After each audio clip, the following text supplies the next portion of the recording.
我今日會用量子力學裏邊有一個非常著名嘅雙縫實驗，應該好多人都有聽過，代入我哋人生嘅困局。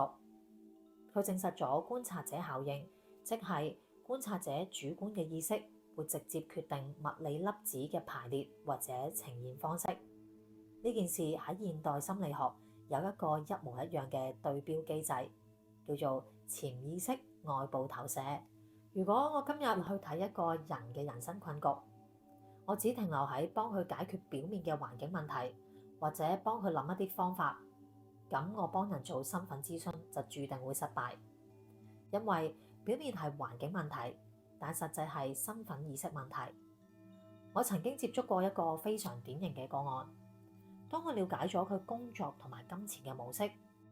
佢長期處於一種非常詭異嘅死循環。佢明明好有能力，做 sales 業績好好，佢每次都可以攞到好好嘅 project 啦，或者賺錢嘅機會。但係好奇怪，不論佢嗰一兩個月賺到幾多錢，佢戶口嘅數字咧，好似有一種無形嘅上限 lock 住咗。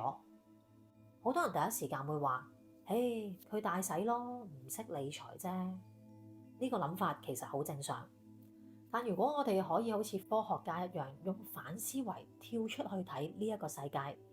你會突然發現，每當佢快要突破某一個數字嘅時候，佢會有莫名其妙嘅可能病咗啊，要用好多醫藥費啊，或者架車突然壞咗要大修，甚至乎屋企人問佢借錢。總之，好似有一種無形嘅力量驅使佢咧做出唔同嘅行為，將多餘嘅錢使咗佢，每次都令佢咧翻去一個啱啱好夠使，冇多餘錢嘅奇怪但係有規律嘅狀態。佢揾我諮詢嘅時候，好沮喪，好嬲自己唔識理財，覺得自己係咪命中注定左手嚟右手去，成世嘅存款只可以等於零。佢好氣餒，由佢好搏命揾錢，到佢覺得橫掂都冇錢，不如月光族就算啦。呢個不安伴隨咗佢好多年。後來我帶佢運用身份覺察嘅流程，進行咗系統性嘅回看同埋追溯啦。發現佢隱形喺佢嘅潛意識裏邊嘅底層筆，原來就係佢由細到大成長嘅環境，一直處於咧一種對金錢覺得好匱乏啦。因為屋企人成日都會話賺錢好辛苦，唉，冇錢買啊，慳啲使啦。呢種環境喺佢細時候咧，已經喺佢心裏慢慢形成咗一個金錢意識，辛苦先有錢啦，成日擔心冇錢。雖然佢長大咗，意識咧係好想賺錢嘅。但因為佢內在嘅意識咧，處於一種不安同埋匱乏嘅頻率。根據量子力學嘅觀察者效應咧，佢潛意識系統為咗迎合佢細個時候嘅熟悉感，